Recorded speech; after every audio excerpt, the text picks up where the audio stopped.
माँ कभी सौतेली नहीं होती। दिल छू लेने वाली कहानी। सुनीता और राजू अपनी खुशहाल जिंदगी जी रहे थे। उनका एक बेटा भी था जिसका नाम विशाल था। वो 8 साल का था।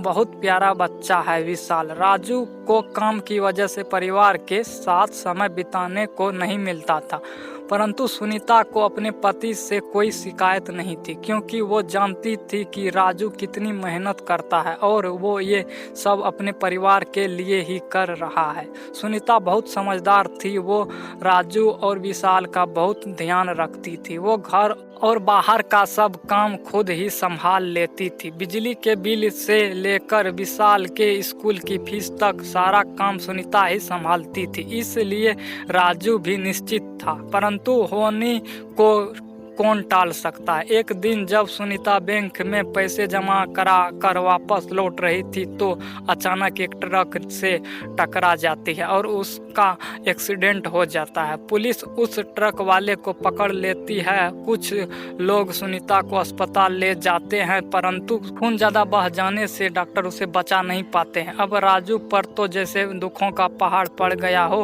वो अपने आप को संभाल ही नहीं पाता है। उसकी हालत पागल जैसी हो जाती है। उसका दिल ये मानने को तैयार नहीं होता है कि सुनीता उसे छोड़कर चली गई। विशाल जब स्कूल से लौटता है तो मामा कह के पुकारता है, पर अब क्या, अब माँ तो उसे छोड़कर चली गई। उस मासूम की आंखें माँ को ढूंढ रही थी, परंतु उसे माँ कहीं नजर नहीं आ रही थी। घर में इतनी भीड़ देख विशाल घबरा जाता है। अपने पापा को यूं रोते देखकर उससे पूछता है, माँ कहाँ है पापा? माँ को क्या हुआ? बोलो पापा, माँ कहाँ है? पर राजू के पास उस मासूम के सवालों का कोई जवाब नहीं होता है। तभी विशाल की नजर आंगन में सफेद चादर से लिपटी उसके माँ की लाश पर पड़ती है। विशाल तुरंत सुनीता के शरीर से लिपट जाता है और जोर जोर से रोने लगता है। माँ माँ उठो ना, माँ उठो, अब मैं कभी शरारत नहीं करूँगा, खाना भी सही टाइम पर खाऊंगा, तुम उठो ना।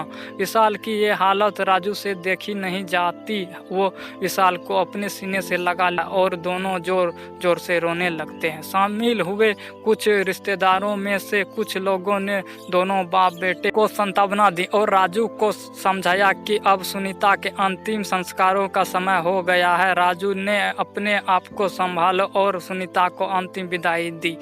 अंतिम विदाई देते समय राजू के आंखों के सामने सुनीता की एक एक बात याद आ रही थी।